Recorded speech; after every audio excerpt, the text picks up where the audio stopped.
मैं जो करने निकला हूँ, मैं जो कर रहा हूँ, किसी कारण से, किसी भी कारण से अगर आपको पसंद नहीं आ पा रहा, तो इसमें मैं खराब कैसे?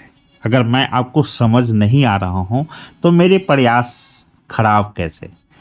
बल्कि मुझ में कुछ खास नहीं है, खास तो आप में है, आप सब में है। इतना खास कि आप कुछ भी बर्दाश्त कर सकते हैं। इतना खास कि आपको सड़क मिले ना मिले, पुल पुलिया मिले ना मिले, हॉस्पिटल में डॉक्टर मिले या ना मिले, राशन दुकान पे पूरा वज़न मिले या ना मिले, समय से कोई अधिकार मिले या ना मिले, आपको पूरा सिस्टम बीमार मिले, थाने में आपकी सुनवाई हो या ना हो, कोर्ट के चक्कर आप लगाते रहें और जिला अधिकारी से मुलाकात तो जैसे असंभव सा हो जाए, आप ही के द्वारा चुने गए विधायक आपको ना दिखे, आपको ना मिले, सहरसा चले जाए, फेसबुक पर लिख कर आए, फिर भी आपको कोई फर्क नहीं पड़ता, क्योंकि चुनाव में वोट आप जिन आधारों पर देते हैं वो आधार तो पूरे हो ही रहे हैं। हम जातिवाद के हिसाब से वोट देते हैं, तो क्या आज जात गिना नहीं रहा है? जात गिना रहा है ना।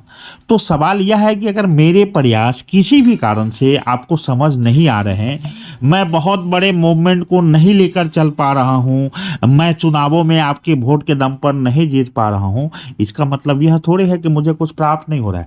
मुझे प्राप्त हो रहा है कि मैं आपके सोचने का एक कारण बन रहा हूँ। मुझे ये प्राप्त हो रहा है कि जनमानस इस बात को देर सवेर सोच रहे हैं कि एक व्यक्ति है जिससे हो तो शायद बहुत कुछ नहीं रहा है, लेकिन वो अपने प्रयासों में अड़ा है, टिका है और लगातार उसकी दाढ़ी बढ़ रही है, लगातार वो संकल्पित है, संघर्षित है।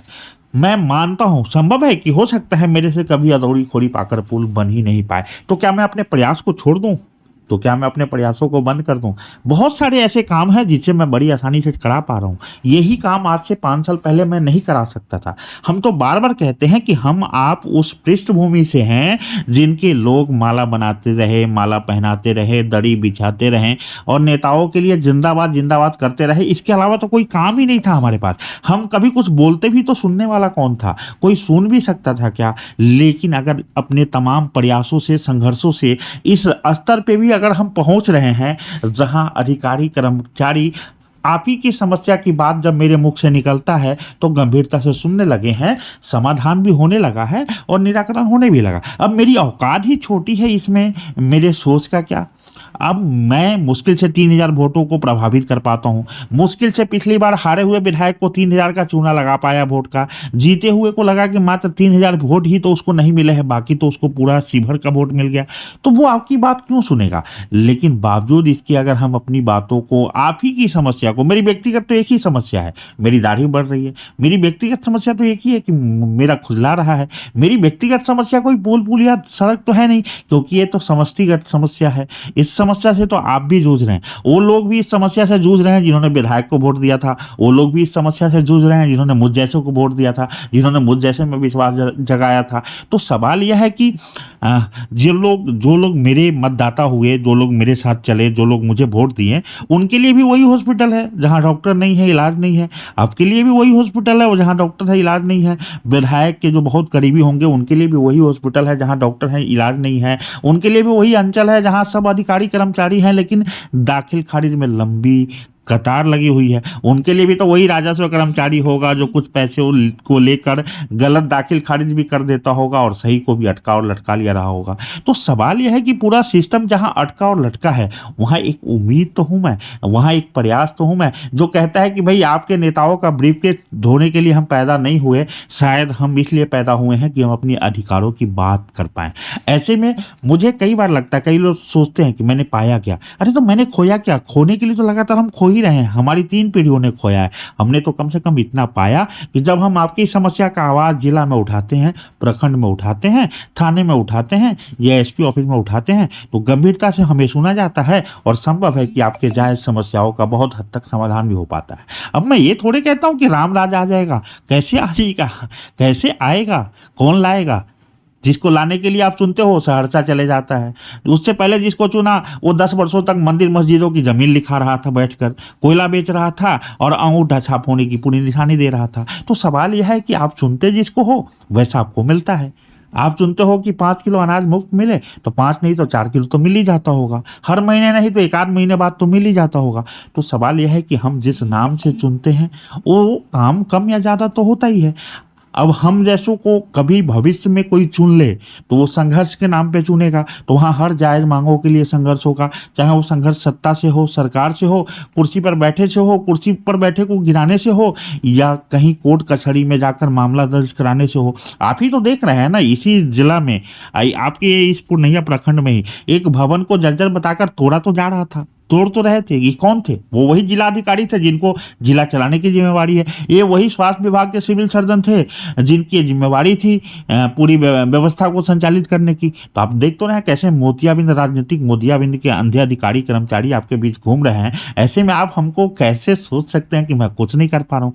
मैं इतना तो कर पा रहा हूँ कि मेरी खुजलाती दाढ़ी को संभाल रहा हूँ, मैं इतना तो कर पा रहा हूँ कि आपकी समस्याओं का आवाज़ बन रहा हूँ, मैं इतना तो कर पा रहा हूँ कि आप वोट दे रहे हैं जाति पाति पर और फिर भी मैं आपके लिए बेचैन नजर आ रहा हूँ, मैं इतना तो कर रहा हूँ कि अपने हिस्से का शोर मचा रहा हूँ। और आप भी अपने हिस्से का जिस दिन करने लग जाएंगे, यही तो परिवर्तन है, यही तो कुछ नया होगा, यही तो कुछ नया है जो करना है। बाकी तो नेताओं के पीछे जिंदाबाद जिंदाबाद करने वाली कोई प्रवृत्ति नहीं तो है नहीं। हम ही में से हैं जो चंद ठेकेदारी के लिए ये काम करते होंगे, हम ही में से हैं जो अपनी पहचान बढ़ाने के लिए नेताओं के पीछे जी हजूरी करते होंगे, हम ही में से तो हैं जो नेताओं के दलाल भी बने हैं। हम में से कोई ऐसा क्यों नहीं है जो कहता है कि चुनाव में मैंने गलत लोगों को वोट दिलवा दिया इसलिए आपके न हो रहे कार्य का जिम्मेवार मैं हूँ। कोई प्रखंड अध्यक्ष, कोई जिला अध्यक्ष, कोई पंचायत अध्यक्ष, कोई बूथ लेवल अध्यक्ष ये स्वीकार करने को तैयार है क्या कि उसी के द्वारा चुनवाए गए उन नेताओं से अब काम नहीं हो पा रहा है? कोई इस बात को चिंतित है क्या? जब इस बात को कोई चिंतित नहीं है तो आप मेरी चिंता ना करें।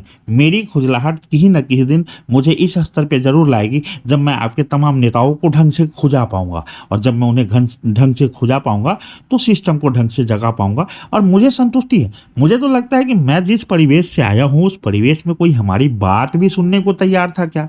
ऐसे में तमाम प्रयासों के दम पर कम से कम आपके तमाम नेता मजबूरी में ही सही कुछ सुन तो लेते हैं। देर सवेर हमारी आवाज कहीं पहुंचती तो है। हम किसी रीगा मिल के लिए चिल्ला तो पाते हैं, हम किसी शंकरपुर विंधी पुल के लिए चिल्ला चिल्लाकर सत्ता और सरकार की कान फोड़ू व्यवस्था से काम शुरू करवा तो पाते हैं, हम कहीं अपनी समस्याओं की बात कर तो पाते हैं। किसी को कहीं ब्लड चाहिए होता हो तो रात को 12 बजे उपलब्ध करा तो पाते हैं। कहीं कोई नदी में डूब के मर जाता होगा तो उसकी सहायता में खड़े तो हो जाते हैं। कहीं किसी को हॉस्पिटल से लेके सड़क तक, थाने से लेके प्रखंड तक, प्रखंड से लेके जिला तक, जो मुझसे संभव है, जो मुझ जैसे छोटे व्यक्ति से संभव है, जो मुझ जैसे निर्दल से संभव है, जिसका कोई राजनीतिक दल नहीं, जिसका कोई राजनीतिक आका नहीं, जिसका कोई छाप नहीं, जिसका विशेष कोई आमजन पे भी छाप नहीं, फिर भी कुछ कर पा रहा है, ये मैं उपलब्धि ही तो है। और यही तो जो प्राप्त करना था जो हो गया। जो आवश्यक थोड़े है कि मैं विधायक बन जाऊं, आवश्यक थोड़े है कि मैं सांसद बन जाऊं, लेकिन आपका विधायक तो मैं ही हूं, क्योंकि आपने जिसको चुना वो तो फरार है। उसे तो अपनी पिता की चिंता है, उसे अपनी शादी की चिंता है, उसे अपने घर के तमाम जिम्मेवारियों की चिंता है। उसे आपकी चिंता होती तो जीवन में बस नहीं गया होता, उसे आपकी चिंता होती तो यहाँ कार्यालय परमानेंट बिठाकर बैठा नहीं होता।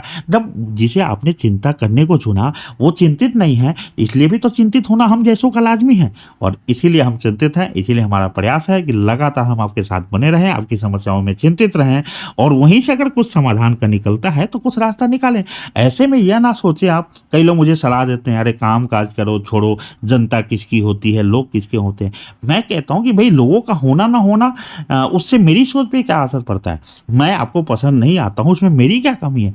मेरा जो प्रयास है, मेरा जो तरीका है, मेरी जो सोच है, मुझे जो जायज लगता है, आप लोग की इन समस्याओं में देखकर समाधान कहीं दिखता है, उम्मीद की कहीं किरण दूर भी दिख रही है, फिर भी ये मेरा कर्तव्य बनता है कि मैं उस किरण की तरफ भागूं, मैं उस उम्मीद से जागूं, और मैं खुद जागकर आपको जगाने का प्रयास करूं। अगर फिर भी आपकी नींद नहीं खुलती हो, नहीं टूटती हो, आप फिर भी एक राजनीतिक मदहोशी के आलम में हो, तो वो ईश्वर की नियति माना जा सकता है। लेकिन फिलहाल तो मुझे लगता है कि ईश्वर की नियति भी यही है कि मैं जितना आपको जगा सकता हूँ उतना जगाने का प्रयास तो करूँ, अपने हिस्से का प्रयास करते हुए आपको जगाने के लिए जो हर संभव प्रयास होगा मैं उसको समर्पित हूँ। मुझे परिणाम की बहुत ज़्यादा चिंता अब रही नहीं। जहाँ आपने ऐसे ऐसे नेता चुने हैं, जहाँ आपने ऐसी ऐसी व्यवस्था चुनी है, जहाँ अधिकारी कर्मचारी इतने सुस्त होने लगे हैं, जहाँ जनता तो उससे भी सुस्त नजर आ रही है, जहाँ समस्याओं में ही आपको रस आ रहा है, प्रायः आप भांति भांति के आनंद ले रहे हैं। आपके शादी विवाह में आ गए नेताजी, राइफल मंगा लेकर, सुरक्षा गार्ड लेकर फोटो खिंचा गए, आपको लगा बहुत बड़ा विकास काम हो गया। तो जहां आप भांति भांति के बहाने ढूंढ कर संतुष्ट होने का प्रयास कर रहे हैं विधायक और सांसद के साथ, वहां हम जैसे कम से कम आपके ध्यान को आकृष्ट करने का एक प्रयास जारी रखे हैं, यही एक बड़ी बात है। अन्यथा कुछ खास थोड़े है करने को। खास बस इतना ही है कि आपको समझ में आ जाए कि आपको अपने आने वाली पीढ़ियों को सुरक्षित करने के लिए नेताओं के बच्चों को सुरक्षित करने की जरूरत नहीं है। आप अपने बच्चों को सुरक्षित करने के लिए काम कीजिए, निश्चित रूप से आपके बच्चे ज़्यादा सुरक्षित होंगे। अब किसी के पिताजी किसी सांसद विधायक को जानते थे, उससे आज उनके पोते के किसी हालात पर कोई अंतर थोड़े पड़ा है। किसी दरवाजे पर कोई सांसद विधायक आके बैठ जाता है, उससे उस गली की सड़कें मरम्मत थोड़े हो गई हैं।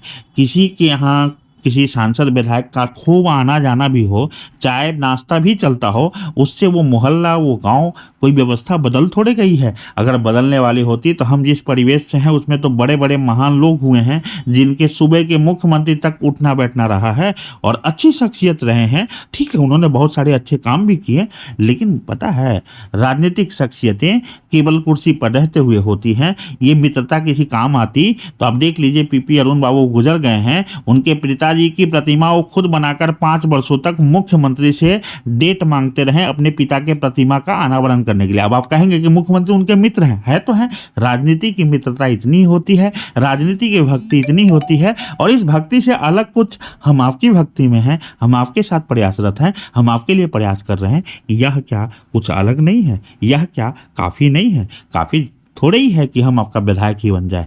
काफ़ी तो यह है कि हम आपका विधायक नहीं भी हैं, तब भी आपके विधायक से ज़्यादा चिंतित आपके लिए नजर आए। बस यही तो मेरे लिए राजनीति है, यही तो मैं कर रहा हूँ, यही तो करने आया हूँ। और इससे ज़्यादा कुछ चाहिए भी क्या? कुछ मिल गया तो अच्छा, नहीं मिला तो खोया क्या? हम तो उस पृष्ठभूमि से हैं जहाँ वार्ड बनने के लिए भी सोचना पड़ता है। ऐसे में विधानसभा की बात ही अलग है। विधायक बन गया तो बहुत बड़ी बात, नहीं बना तो भी बहुत बड़ी बात। आज मुझे आप जानते हैं, यही बड़ी बात। मैं आपकी आवाज़ बन पाता हूँ, यही बड़ी बात। आपके अधिकारी कर्मचारी मुझे सुनते हैं, यही बड़ी बात। और इससे बड़ी बात और बड़ी बात कुछ होनी होगी तो हो जाएगी, नहीं होगी तो वो बात भी बड़ी होगी। और सबसे बड़ी बात है कि हम जो कर रहे हैं उसी में हमें बात बड़ी लगती है, उसी में हमारी संतुष्टि बड़ी लगती है। मेरे पास खोने को कुछ है नहीं, और जो पा गया हूँ वो भी काफ़ी है, जो पाना है वो तो काफ़ी होगा ही। धन्यवाद, संघर्ष प्रणाम। मेरा नाम संजय संघर्ष सिंह है और मैं आपके साथ रूबरू था।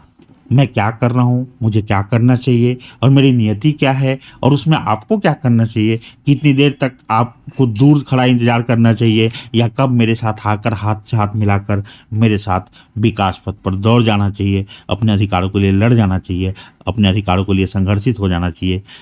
इसी उद्देश्य से मेरा यह वीडियो, मुझे उम्मीद है कि आप तक मेरे शब्द पहुँचे तो शायद आपके मनस्पटल पर ये सवाल ज़रूर उठाएं कि क्या सच में नहीं है ऐसा कि मैं आपके हिस्से की लड़ाई लड़ रहा हूँ, जो लड़ाई आपको लड़ना चाहिए वो मैं लड़ रहा हूँ। यही तो काफ़ी है, यही तो बड़ी बात है। इससे बड़ी बात और हो भी जा सकती है।